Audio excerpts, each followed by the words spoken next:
Muy bien, alumnos. Ahora volviendo a la unidad 2, en esta nueva cápsula de video, vamos a tocar unos puntos importantes revisados en la misma unidad.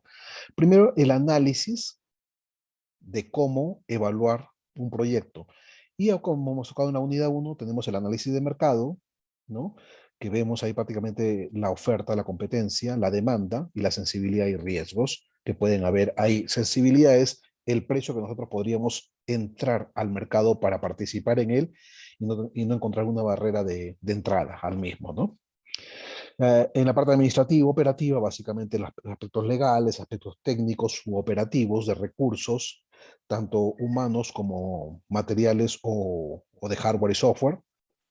Y también los análisis financieros que habíamos visto, que es el BAN, el TIR, el costo-beneficio, el retorno a la inversión, el flujo de caja, el P&L estimado, etcétera, ¿no? Y acá hay un resumen claro de que cuando nosotros estamos operando y queremos lanzar un nuevo proyecto, que puede ser un nuevo producto, entrar a un nuevo mercado, etcétera, tenemos esta zona de incertidumbre. Esta zona de incertidumbre nosotros tenemos que hacer el análisis de prefactibilidad y factibilidad para que el proyecto se pueda ejecutar acorde a nuestros planes. Si nosotros no hacemos esto, la probabilidad de que el proyecto acá tenga un impacto negativo es muy alta por no haber hecho el estudio y la barrera de salida puede ser muy costosa una vez que se tuvieron inversiones muy fuertes ejecutando el proyecto. Entonces, antes de pasar a esta etapa, debemos analizar muy bien esta etapa, que son la probabilidad de equivocación versus el costo de equivocación, y tratar de mitigarlo esto a lo mínimo posible. ¿Va? Otra forma de analizar nuestra tasa de retorno es usando el CAPM, que es el Capital Asset Pricing Model, ¿no? Que es un modelo estimado de precio en un mercado. Es un indicador que nos permite obtener una tasa de rentabilidad acorde o realística, acorde al mercado o realística. ¿Qué quiero decir acá? El TR es el TIR, en otras palabras, o el KD, que lo veremos en el WACC en un momento. El TR es la tasa de rendimiento esperada, ¿vale? Pero acorde a un mercado. Yo digo, yo quiero ganar el 40%, o quiero que mi tasa de retorno sea de 40%. Yo tengo que ver el mercado donde voy a entrar, si efectivamente, de acuerdo a la competencia, de acuerdo a la sensibilidad, a los riesgos y al mercado, yo puedo obtener ese 40% o no. Y esta es una fórmula para obtener un valor de tasa de rendimiento esperada versus los factores que se mueven en el mercado local. El RF es la tasa segura en el tiempo, es la tasa que da el Banco Central de Reserva, por ejemplo, la Reserva Federal, etcétera, ¿no? Es la tasa básica segura que tenemos. El beta es el factor de riesgo. Esto es un factor que se va a mover de acuerdo al tipo, a la vertical de mercado que tengamos en un mercado determinado, en una zona geográfica determinada. Por ejemplo, si yo quiero dedicarme al negocio de las computadoras, tengo que analizar el negocio de las computadoras en Santiago de Chile. Quiero vender ahí.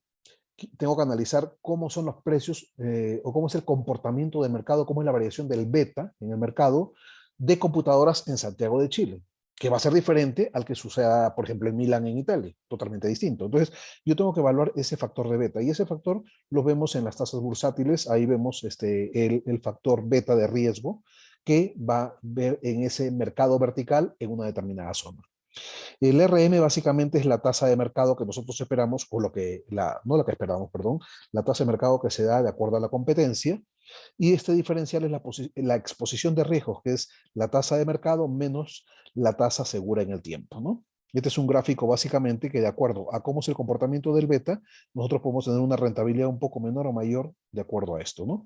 El beta igual a 1 es lo ideal, pero estos betas van a variar y lo pueden ver ahí en los índices bursátiles en el Internet, por nicho de mercado, por vertical de mercado, diferentes betas en diferentes lugares, ¿vale? Entonces, esta es una forma, si yo no conozco el TIR que espero en un proyecto terminado, en lanzar un producto, etcétera, una forma de ver un TIR realista, el cual yo puedo esperar de acuerdo a la sensibilidad de mercado, es aplicando esta fórmula, y yo acá puedo deducir qué tasa de retorno puedo obtener en ese mercado determinado con un producto determinado. ¿Vale? Luego tenemos el WACC. El WACC básicamente es el Weighted Average Cost of Capital, que básicamente se comporta de dos columnas. La columna del equity y la columna de deuda. La columna del equity es la responsabilidad que tenemos con nuestros accionistas, en las cuales nosotros tenemos ahí, los accionistas esperan una tasa de retorno, que es un CAE, que básicamente el CAE es el TR, que acabamos de verlo hace un momento, con el CAPM, ¿no? Que es el TIR, es lo que espera el inversionista, ¿no? Y esto, acá hay un riesgo premium alto, que es el inversionista espera un retorno interesante.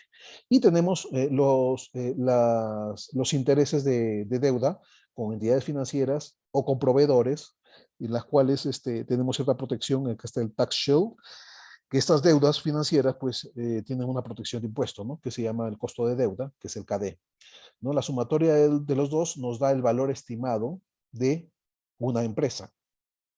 Esto básicamente nos permite evaluar el valor de una empresa o un proyecto de inversión, no solo en función de la TIR, pero también en función de sus activos y pasivos de la empresa, ¿no?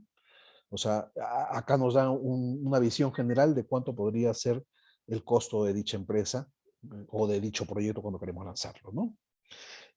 Ojo que al final de cuentas el CAE es el TR, que en pocas palabras es la tasa interna de retorno, ¿sí? Estos son los puntos que hemos tocado en la unidad 2 y ahora pasaremos a tocar los puntos en la unidad 3. En la unidad 3 ya existe toda una evaluación compleja de cómo analizar un proyecto o evaluar un proyecto. Cuando nosotros la etapa de un proyecto está, primero sale la idea, qué es lo que queremos hacer. Luego ya viene la preinversión. Dentro de la preinversión se ve el perfil del proyecto, ¿no? La prefactibilidad que hemos tocado en los temas anteriores y la factibilidad, que lo vamos a tocar acá también. Entonces, una vez que hayamos evaluado la prefactibilidad y factibilidad, nosotros ya pasamos la etapa de preinversión hacia la etapa de inversión. Una vez ejecutado el proyecto, terminado entra en la etapa de operación del proyecto, ¿vale? Entonces, para entrar acá, la etapa de prefactibilidad. La etapa de prefactibilidad básicamente tenemos análisis básicos de mercado, supuestos operacionales o supuestos en operaciones y la simulación financiera secundaria. ¿Qué quiero decir con esto? Un análisis básico de mercado es información recabada por el Internet, información referencial de la competencia, tamaños estimados de mercado, analizamos las importaciones en la aduana del mercado objetivo, supuestos de operaciones, más o menos cuántos recursos necesitaríamos operar, se hace una evaluación ahí de brainstorming, y una simulación financiera secundaria significa que simulamos una corrida financiera con estimados de terceros, no es información directa, pura y dura. Entonces, ahí hacemos un primer análisis de prefactibilidad y decimos si el proyecto es viable o no, o de pronto, de acuerdo a lo que estamos viendo en el mercado, el tamaño del mercado es muy pequeño, no conviene entrar ahí, conviene ir a otro mercado, o el producto es muy costoso, nos va a costar alto y el precio no va a ser competitivo, etcétera. Hay 1000 variables ahí respecto a lo que vamos a analizar en el estudio de prefactibilidad para decir el primer go o no go. Sí, y esta es una gran ventaja que después lo veremos en opciones reales, que quiero explicarles, eso no se toca en el curso, pero se los quería agregar. Estos estudios de prefactibilidad, factibilidad, lo que nos permiten es analizar y evaluar el proyecto y los riesgos por etapas, de tal manera de no lanzarnos a la alberca, a la piscina, sin saber que hay agua, ¿sí? Es decir, nosotros vamos por etapas y vamos liberando riesgos y quemando etapas para ver si el proyecto es factible o no ejecutarlo. Dicho esto, en el estudio de prefactibilidad entramos al estudio de factibilidad, que es un estudio ya más profundo, donde ya hay una investigación de mercado, un survey de mercado, se hace levantamiento de información, se paga a empresas de estudio, de análisis de mercado para analizar quién está en la competencia, qué participación de mercado tiene cada uno, etcétera, etcétera. Hacer nuestro propio survey si es necesario. Una investigación operativa y de recursos a través, por ejemplo, de headhunters locales, cómo vamos a conseguir los recursos, cuánto nos pueden costar los recursos ya de acuerdo a cada perfil que necesitamos, si necesitamos trasladar gente de una ciudad u otra, ¿no? Hacer un análisis horizontal y un análisis vertical. El análisis horizontal es hacer un análisis financiero en los diferentes, si vamos a adquirir una empresa, por ejemplo, para introducir un producto, lanzar nuestros productos en ese mercado, hacer un análisis horizontal de dicha empresa para ver el comportamiento financiero en los diferentes años, cómo se ha venido comportando y cómo se maneja su capital y cómo se maneja su deuda, y qué exposición de riesgo tiene la empresa versus el mercado. Y el análisis vertical, básicamente ese es el análisis financiero y cómo se manejan los costos, la estructura de costos y la estructura de ventas en un solo año fiscal. ¿Vale? Y luego tenemos la simulación financiera primaria, que ya es con números reales, tangibles. Por ejemplo, lo que mencionaba de la empresa, cuando hacemos un due diligence, en el due diligence, hacemos un análisis de ver si es factible o no es factible adquirir esa empresa o nosotros lanzar nuestra propia empresa, ¿no? Dependiendo de la conducta financiera de dicha empresa, ¿no? Entonces, acá hacemos el estudio de factibilidad y se toman decisiones también de ir o no ir, o aguantarse, o esperar, o lanzarse el próximo año, etcétera. Son diferentes opciones. Y ahí es donde viene la parte de opciones reales. La parte de opciones reales básicamente es la ventaja de invertir en proyectos por etapas, analizando salidas o incrementos en cada una de las etapas. ¿Qué quiere decir esto? Yo evalúo por etapas de prefactibilidad, factibilidad y por ciertas etapas de test si hago mi retirada, mi salida del proyecto o incremento incluso capital en el proyecto porque sé que va a ser mucho más rentable de lo que yo esperaba. Esto nace del concepto de opciones de los activos financieros como acciones, bonos, en los índices bursátiles, etc. Ahí están las opciones financieras. Y las opciones reales ya pasamos las mismas opciones, pero en el mercado físico real, en las cuales las opciones financieras era, por ejemplo, la opción de compra. Yo pago una prima, ahorita pago una pequeña cantidad por tener la opción de comprar en un tiempo determinado a futuro si la acción está más alta que el valor pactado. Es decir, yo digo, en un año yo compro la acción en $100. Si la acción está en 130, me doblé. Yo pagué una prima y la compro en $100 en un año. ¿Sí? Pero si la acción está en 80, yo tengo la opción de ya no comprar las acciones. Tengo un contrato previo de compra de una X cantidad de acciones. Pero yo, como pagué una prima y veo que la acción, en lugar de subir, cae de $80, $70, $60, yo digo, no la compro en 100, pierdo la opción. ¿Sí? Igual en la venta también, ¿no? Pago una prima por la opción de vender en un tiempo determinado la acción si esta está más baja del valor pactado, o sea, en sentido contrario. ¿Vale? Dicho esto, en las opciones reales tenemos básicamente analizando fases del proyecto y se evalúa un resultado y de acuerdo a ese resultado y a las actividades planificadas se va evaluando las salidas o los incrementos que se quieran hacer en el proyecto para que el proyecto se le dé un go determinado y se ejecute completamente, ¿no? Tenemos opción de diferir, es decir, retrasar el proyecto, eh, eh, diferirlo, por ejemplo, 3 meses, diferirlo 6 meses, de acuerdo al comportamiento de ciertos indicadores bursátiles, de ciertos indicadores de consumibles como petróleo o de crudo o de productos básicos, etcétera, dependiendo del tipo de proyecto en el que esté, la demanda, etcétera, ¿no? Tenemos la opción de crecimiento, que si vemos que estas son las fórmulas, no voy a entrar a los detalles, no es el caso, pero las pueden investigar en el internet. Las opciones de crecimiento básicamente es analizar eh, si vale la pena incrementar el capital porque se ve un potencial de crecimiento enorme y con lo que nosotros estamos pensando hacer, de repente nos vamos a quedar cortos, por ejemplo, una refinería, y vemos que el índice del crudo está creciendo enormemente y la demanda es cada vez más alta, pues de pronto una refinería más amplia, invierta más capital, ¿no? Opción de crecimiento. Opción de reducción, en sentido contrario, exactamente. Vemos que es un negocio rentable, pero preferible entrar con una inversión menor, ir probando y podemos hacer esta opción de reducción.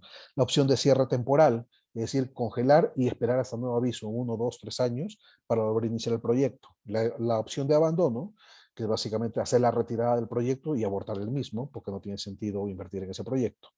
Y la opción de aprendizaje es interesante porque de pronto con la inversión de este proyecto podemos agarrar y mejorar nuestra curva de aprendizaje, nuestros conocimientos en el equipo de proyecto para ejecutar los proyectos que ya vienen ejecutándose en otros lugares o en otros productos y potenciar esos mismos, utilizando el conocimiento de este nuevo proyecto que estamos lanzando. ¿Vale?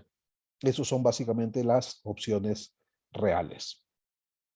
Y luego tenemos otros instrumentos financieros, que básicamente es la rotación de inventario, por ejemplo, evaluar eso. Si yo adquiero un producto, es un capital muerto, el producto está en el almacén y tengo un costo de almacenaje, ¿sí?